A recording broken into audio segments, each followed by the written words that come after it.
ఎంత serious issue అయ్యి ఉంటే బీఎస్సీలో పెట్టాల్సింది పెట్టలేదు. ఇప్పుడు ఫీ రీఎంబర్స్మెంట్ గురించి మాట్లాడుతున్నారు. గత ప్రభుత్వం దిగిన టైంకి ఎంత ఫీ రీఎంబర్స్మెంట్ పెండింగ్ ఉంది అధ్యక్ష? 4,000 కోట్లు పెండింగ్ ఉంది. కోవిడ్ అప్పటి నుంచి మీరు పెండింగ్ పెట్టిపోయి మీరు తల్లి ఇది బాగాలేదమ్మా, బాగాలేదు ఇది బాగాలేదు అధ్యక్ష. కోవిడ్ అప్పుడు 644 కోట్లు ఎగ్గొట్టారు అధ్యక్ష. ఆర్టీఎఫ్ కింద 3,000 కోట్లు పెండింగ్, ఎంటీఎఫ్ కింద 8,900 కోట్లు పెండింగ్. చెప్పిన ఒక్క విషయం చాలా ఇంపార్టెంట్ అధ్యక్ష, నన్ను మాట్లాడినండి, ఇది చాలా ఇంపార్టెంట్ ఇష్యూ.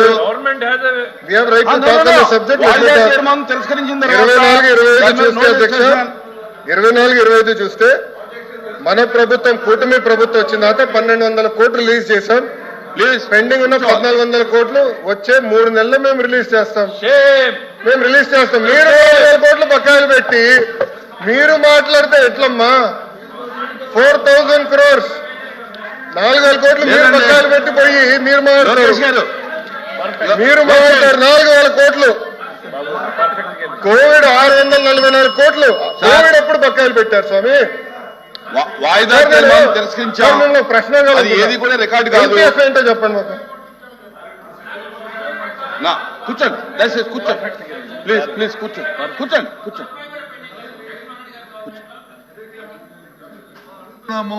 మంత్రి గారు వచ్చి అన్ని లెక్కలు చెప్తారు కదా, చర్చ పెట్టండి. చర్చ చెప్తారు మంత్రి గారు అధ్యక్ష. ప్లీజ్ కూర్చోండి. లోకేష్ గారు కూర్చోండి.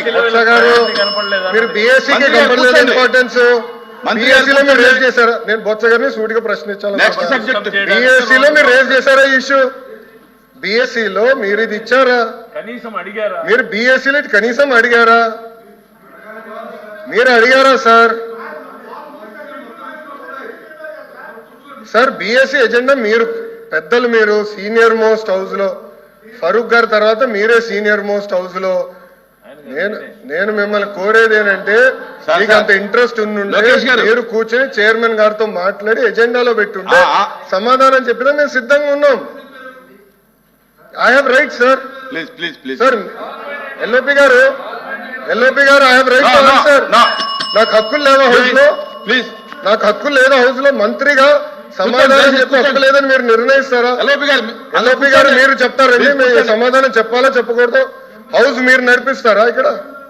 How are you dictating terms to మీ బాస్? కూర్చోండి. ఇది బాగాలేదు.